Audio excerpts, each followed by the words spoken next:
Welcome to A Wild New Work, a podcast about how to compost capitalism and the norms of dominant culture, and answer the soulful callings of these times we live in, which includes the call to deepen our relationship with the earth.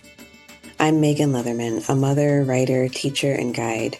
I live in the Pacific Northwest, and I'm your host today.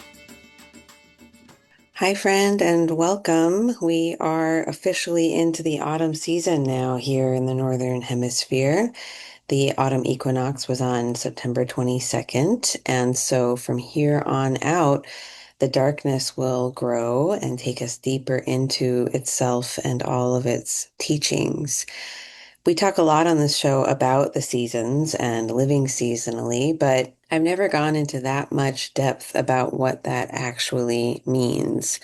I've observed the seasons and have done my best to align with them for about 8 to 10 years now, and I keep learning new things about what that means and how it can help us. So, what I share about what the seasons are and how we can work with them might surprise you or deepen your existing practice if you have one. And I hope that no matter what, you are just delighted to listen to this episode and that it gives you some fresh ideas about how to be a part of the landscape you live in rather than a passive observer, which is kind of the best that we can hope for in capitalist culture. We're sort of offered these two options. You can either be a passive observer of the landscape, trying to cause as little harm as possible and just being sort of frozen, or you can be part of the active destruction of the landscape. But the truth is that we are invited to be so much more than that, to actually be the landscape, be a part of it, be the seasons, sing their songs. Before I dive into what that might mean and look like, I want to share a couple of quick announcements. The first is that I still have space for 2 one-on-one clients this fall, people who are ready to make a meaningful transition in their working life. And if you feel like you need a robust, sturdy container that's based on nature and the seasons and is spiritual in its essence, I welcome you to learn more about that. You can visit awildnewwork.com/guidance. Composting Capitalism starts October 1st. I know a lot of you have taken that class or have maybe thought about taking it. And like I said last time, something about the container is shifting. So this could be the last time I offer it in this way, but I think it's going to be absolutely beautiful. I love teaching it in the autumn season, and I hope you'll join us. For more on the seasons and how to survive capitalism and how to live into your soulful calling at this time, you can check out the Living the Seasons journal, my monthly seasonal classes, and more at awildnewwork.com. Thank you so much to those of you who are part of Eagle Creek who are making this work available to all people. I send a monthly behind the scene email to Eagle Creek members, offer the monthly classes to them for free and more in exchange for their support. And so thank you to those who are there. And if you'd like to join, you can learn more about that as well at awildnewwork.com. Okay, well, let's switch into our opening invocation. And I encourage you, wherever you are, to just do something nice for your body. Just do something nice, like a big deep breath, or maybe shake something out, or let out a sigh, or I don't know, whatever would feel good. And we'll come into some presence before we begin this episode. May each of us be blessed and emboldened to do the work we're meant to do on this planet. May our work honor our ancestors, known and unknown, and may it be in harmony with all creatures that we share this earth with. I express gratitude for all of the technologies and gifts that have made this possible, and I'm grateful to the Multnomah, Cowlitz, Bands of Chinook, and Clackamas tribes, among many others, who are the original stewards of the land that I'm on. May this episode be one small stitch in the great reweaving of right relationship that so many Indigenous teachers are calling us into. And so it is. Okay, well, this episode is really a conversation about what the seasons are and how we can live into them, be part of them. And the seasons are an area where there is a lot of tired, stale language. And it drives me crazy. I find myself doing it sometimes.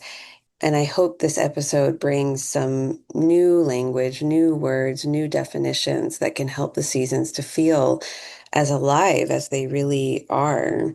So, stale language around the seasons is annoying and a problem, and also just keeps us separate from the real life-changing magic of them.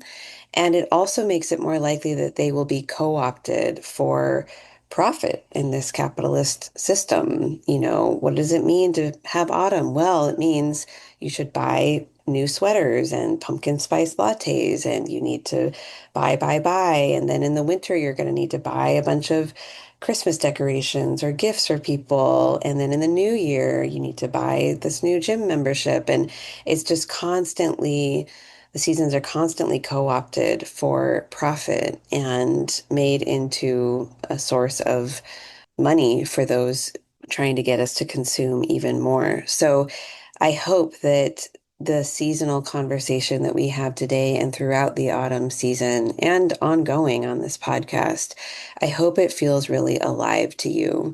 And I'm going to share today what I think the seasons are at this moment, but that is a living, breathing, not easily pinned down thing. So this is what I feel and know at this moment, but next autumn it could be different, and that's very appropriate and correct.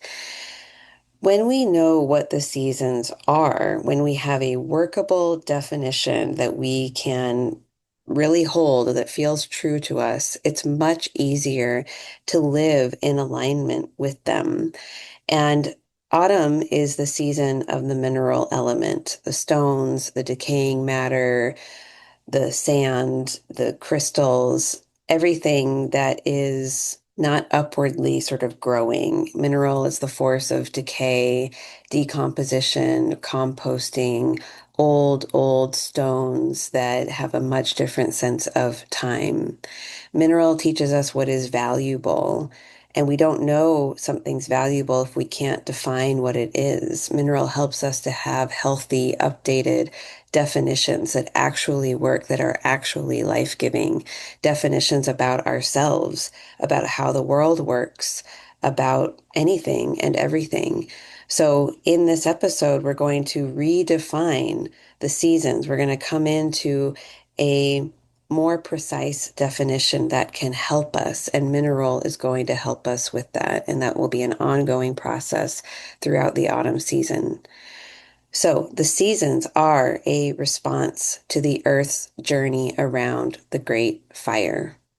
It is a response to the light and temperature changes brought by our relationship to the sun. Fire, as an element, as a force, always elicits some kind of response or change. You can't be around a flame and not be changed. Either the room gets brighter or it gets dimmer. It's warm. You get cooked in the fire. Fire has a force of its own that causes change among anything or anyone around it. So the Great Fire at the center of our solar system necessitates change, elicits a response from the Earth as we orbit around the sun. So the Earth is orbiting around the sun, and it does so at a tilt of 23.5 degrees. So as it's orbiting, that tilt changes depending on where it is in relationship to the sun. So when the Earth's northern tip is tilted away from the sun, we have winter in the northern hemisphere because the sun's rays can't reach as far, aren't as warm to that part of the planet that is tipped away from the sun. When we have summer in the northern hemisphere, it's because the planet's northern tip is tilted toward the sun. So the sun's beams are much stronger and strongly felt in the northern hemisphere.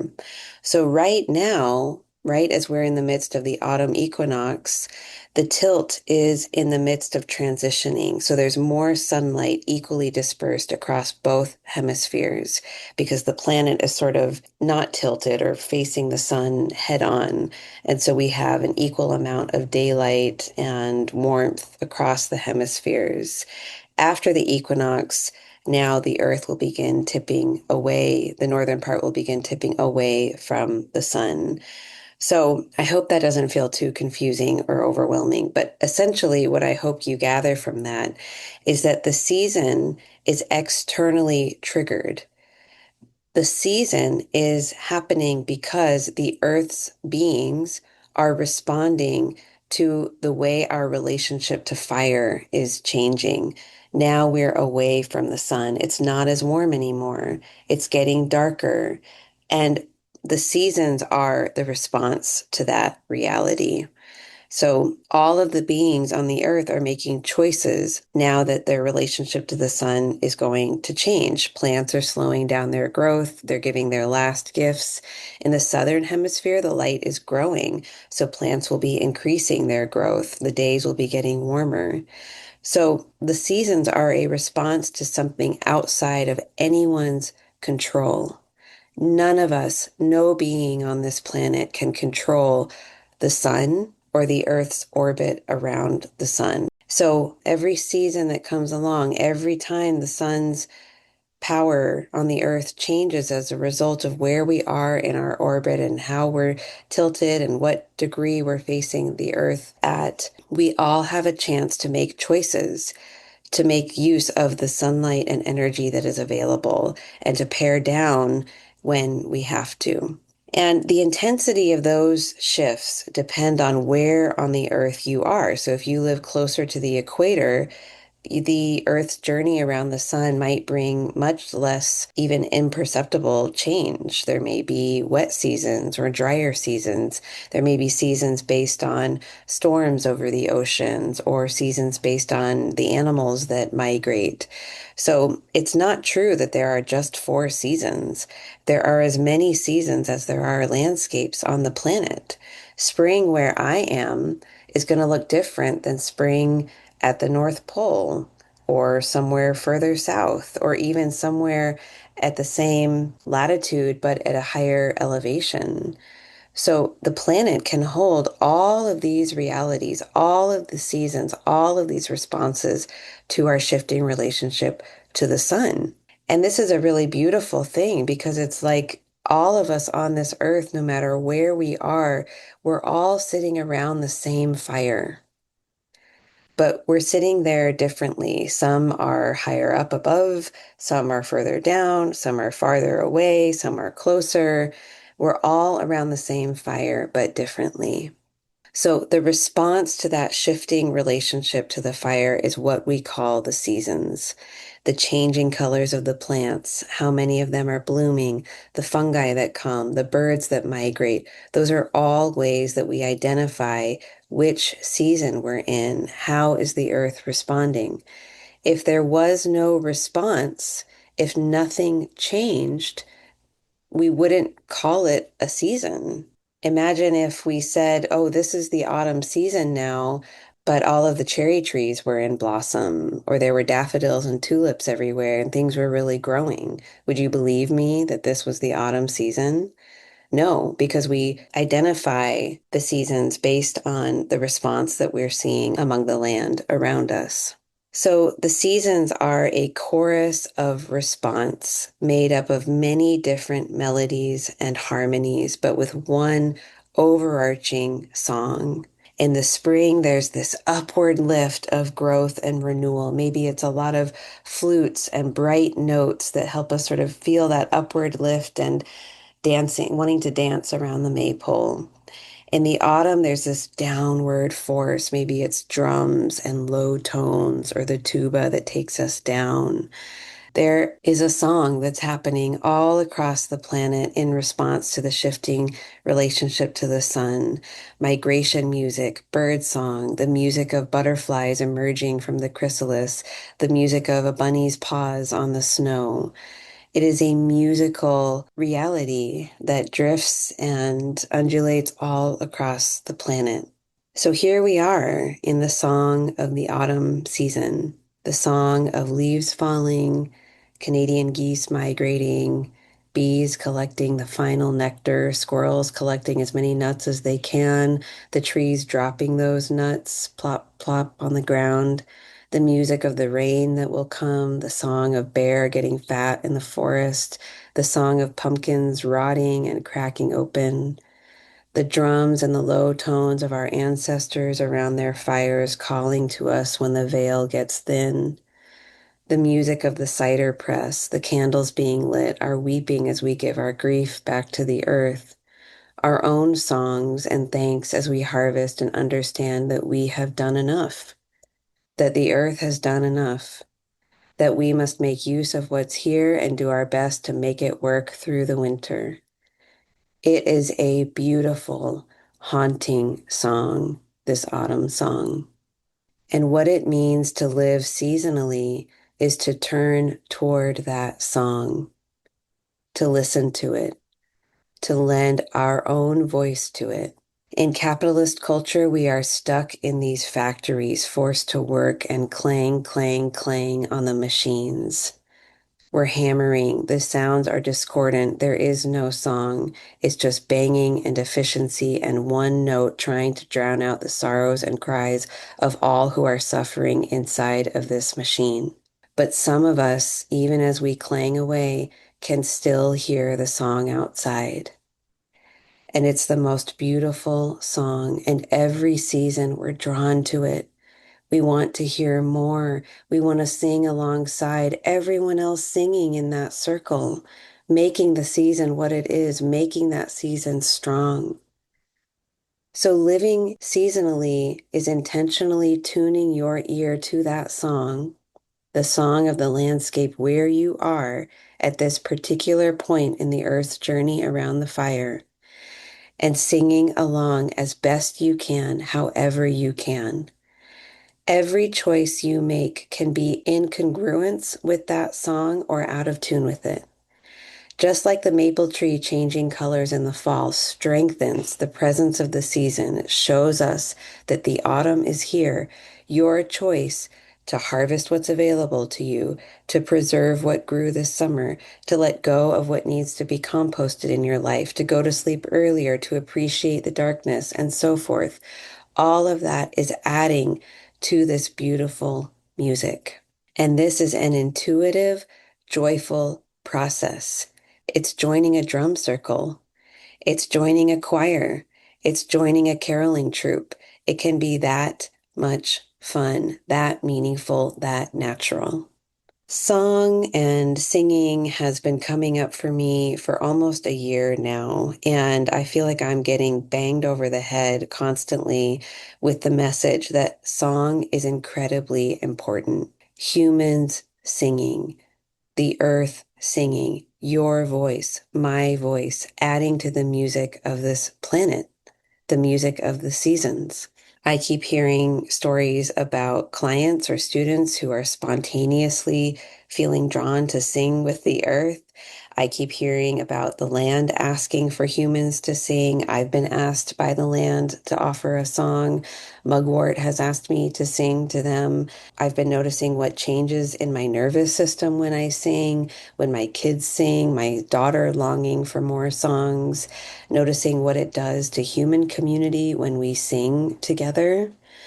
Our ancestors would have had songs for everything, songs that literally expressed the medicine of the autumn season, songs that were a part of the great song of autumn, songs of harvesting, songs for preserving, songs for hunting, songs for laying our dead to rest, songs for grief, songs for joy, songs for sewing, songs for mending, songs for medicine making. And so much of that has been lost now. And now we live in this culture that forgets songs, forgets the power of singing, who teaches us that we have to be these incredible singers or we have to be pop stars in order to have the right to sing. But we don't. Our imperfect voices, our bad pitch, our missed words, it is all welcome. And I'm learning that some things have to be sung. Certain prayers, incantations, hopes, messages cannot live in the spoken word. They need music to them. And if this sounds weird to you, that is okay, but I bet there's a part of your ancient heart that is leaping at the idea of singing to the plants, to the forest, to the fungi who miss our dancing to awaken them underground. I bet there's a part of you that is jumping for joy at the idea of singing your ancestral songs, remembering them, letting them just come through you and out through your mouth. So, when we talk about ways to live seasonally, a big one could just be to sing, to join the song, literally, to look up folk songs from your heritage or just start singing whatever that it is that's on your heart. But you can join the song in other ways too, with changes that you make in your day-to-day life. When we stop fighting what is happening, when we accept that the Earth's relationship to the sun is changing, that it's not going to be summer anymore, and when we join in with the great song that is happening, with what the land around us is doing right now, we come into ease and congruence instead of fighting what is here or pretending it's not happening. So, the best way to live seasonally is to look at what the season is around you. What is the song being played right around you where you are? And then mimicking that, mirroring that, bringing it into your own life, your own choices, putting something down, choosing to stop blooming, to stop trying to be pretty or bright or open, to give of your last fruits, your juiciest gifts, to turn in early, to get up later, to put down the job or the work that's too heavy for you now, to cry when it rains, to save the seeds of the plants around you and write down the seeds of dreams that live in you now but aren't ready to be planted, to pluck the unripened fruit that will never ripen now and to feel your disappointment, to change your life because the earth's rhythms are important to you, to tune out as best you can the metal clanging of the capitalist machine and choose to live into the music of the seasons instead, and to value those as just as important or more important than the clanging that you hear. In all of these ways, in all of the choices you make that feel good to you and natural and in alignment with what you're noticing about the land around you, you become the song too. The autumn is literally strengthened by the choices you make that are in congruence with them. Just like if you were a plant that was choosing and allowing the natural changes that need to occur, allowing yourself to dry out, to drop your seeds, to stop blooming. This isn't an intellectual exercise. This is literally you becoming an expression of the autumn season. And this is a blessing to the land itself, but it's also a tremendous blessing to you. Seasonal living is a powerful antidote, if not the most powerful antidote to capitalist living and lifestyles because of what it takes us into. If we really lived into the medicine of each season, capitalism could not exist. If every autumn we were a culture that put things down, that accepted the limits of what's grown, that was enough. That's enough profit for this year. That's enough harvest. We're going to make it work. If we were a culture that felt our grief, tended to our grief all year round, but especially in the autumn, we wouldn't be in the situations we're in. If we were a culture that mimicked and mirrored and embodied the medicine of the winter season, accepting the cold, the rain, the snow, not complaining about it, but knowing that it was necessary and working with it, we would be a people who had new energy, new vitality, who were willing to take risks in the spring, who really could grow into new things, new futures in the summer. When we turn our head to the music of the seasons, the grip of that machine weakens. We hear the song, we move toward it, and we can't fucking unhear it. We must sing. It's too beautiful to resist. It's too beautiful not to sing along once you've become a part of it. The other thing that I think is really beautiful about living the seasons is that it creates a very sustainable rhythm for a life. Your being will know that there's time for everything that needs to happen when you live in alignment with the seasons. If you surrendered to the rhythm of the landscape around you, your soul, your body would know that there is going to be time for harvesting, for letting go, for getting quiet, for drawing inward. Your being will know that there will come a time, there will be time when you are meant to take risks, to try new things, to grow a lot, to collaborate, to bloom differently. There will be time to come into the fullness of yourself, to master something, to share abundantly, and then time again to let it all go and stop holding everything. When we don't live in this rhythm, we're trying to do everything all the time. Oh, we need to rest more. I'm not sleeping enough. I need to be doing more. I need to turn inward. I need to take risks. I need to bloom. Oh, wait, I need to stop blooming. I don't have anything to give anymore. So, seasonal living is soothing. It is a soothing song, and it's very productive too. I know that in this culture, we are way too obsessed with production and we are trying to create and make things and make profit and get bigger all year round, and that's harmful. And I don't want that, but I do want some times that are very productive. I want to do a lot in my life. I want to grow a lot. I have a very large appetite for growth and experience and really living. And I can do that when I am a part of the song of the seasons because I am renewing and harvesting and composting. And then in the bright spring and summer, I have a better chance of actually growing and coming into some fullness than I would if I was trying to grow all year round and frustrated and not giving myself the chance to come into the medicine of the dark months. So living the seasons is soothing. It's a beautiful song. It's the most beautiful song you'll ever hear. It has so many intricacies. It's different everywhere we go on the planet. We could never learn all of the songs of the autumn. They're too varied and too different, but you carry some of them in your being, and some of them will be alive on the land where you are right now in this season. And I hope you will learn those songs. I hope you will lend your voice to them. I hope you will be deeply, profoundly nourished and revitalized by them. Thank you for being here today. I hope you loved this episode. Next week, I'm going to share one more on the topic of how to compost capitalism. And then we'll shift into our every other week rhythm for the rest of the season. So this is a little kind of up-tempo time of 3 episodes in a row, and then we're going to slow things down a little bit. I guess now would be a good time to share that I'm also dreaming into some new music for this podcast. And I don't know exactly what that will look like, but it's been on my mind for a long time now, especially as this message of song and music has come to such importance in my life.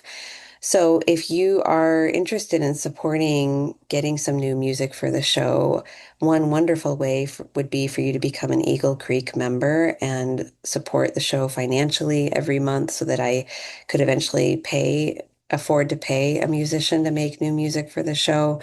Or if you're listening and you are a musician and you're open to a trade or collaboration or being paid for your work and you have some thoughts about what kind of music could add new life to this podcast, please reach out to me and let me know. If you're listening and you would like to go deeper into the medicine of the autumn season, the Living the Seasons journal is here to take you week by week through the season. The Meant for More program is here if you're looking for some one-on-one support right now in your vocational or working life. And of course, Composting Capitalism begins on October 1st. And the links to everything will be in the show notes for you, or you can go to awildnewwork.com. Of course, thank you to all of the current Eagle Creek members for supporting this show financially, but also through your kind words and encouragement and being in a different kind of reciprocity with me. I'm so grateful for that. I hope all of you take such good care, and I'll see you on the other side.